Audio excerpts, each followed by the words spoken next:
concentrated in the shadow of the Soutpansberg Mountains in the far north of South Africa.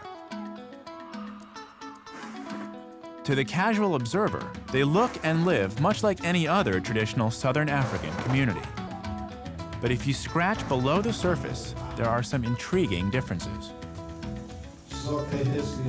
Here I am in South Africa, and there are these men wearing skull caps and talit, shoulder wraps. You would see this in any synagogue in America or Israel, but I never thought I'd see it here in South Africa. I want to find out how these people seem to have Jewish customs. Samuel Moeti is president of the Lemba Cultural Association. Pleasure. So, I'll be honest, I came into this village and the first word I heard was shalom, Yes. a Hebrew word. Yes.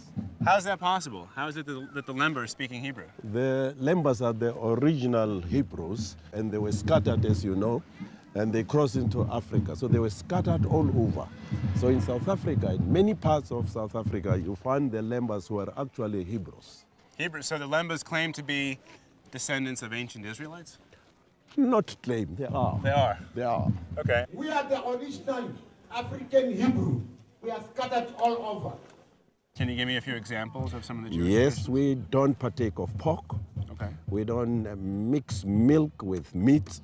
It sounds to me like the Lemba have a unique culture surrounded by others who do not practice the same way.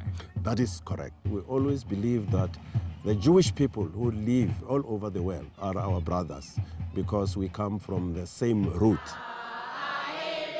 Could it be that the Lemba are a lost tribe of Israel? To answer, perhaps the Lemba's oral history, handed down over the generations, can help us make a connection to the lost tribes of Israel. The Lemba's story goes like this. Thousands of years ago, they were forced out of Israel and settled in a place called Senna, which is believed to be the present-day Yemen. There, they lived as traders and craftsmen until war or natural disaster pushed them across the Red Sea and into Africa. Then began a slow migration south. Along the way, according to the Lemba, they built great stone cities. It's a claim that's fascinating. Himla is convinced that Lemba ancestors did indeed come from the Middle East.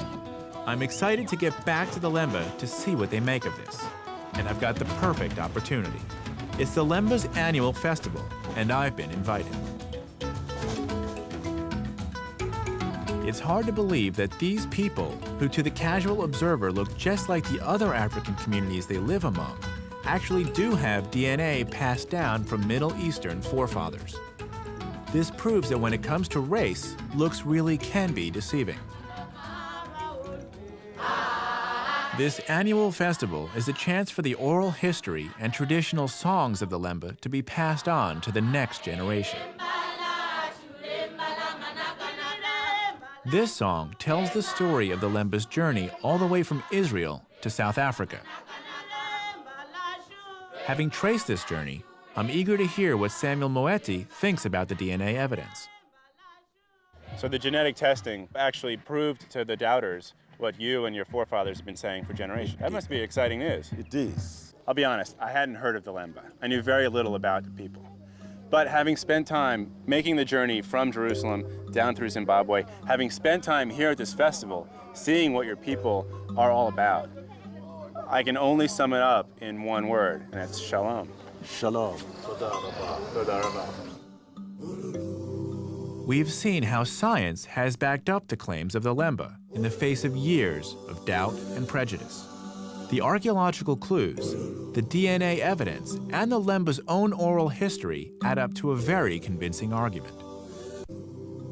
It reminds me that first impressions can often be misleading.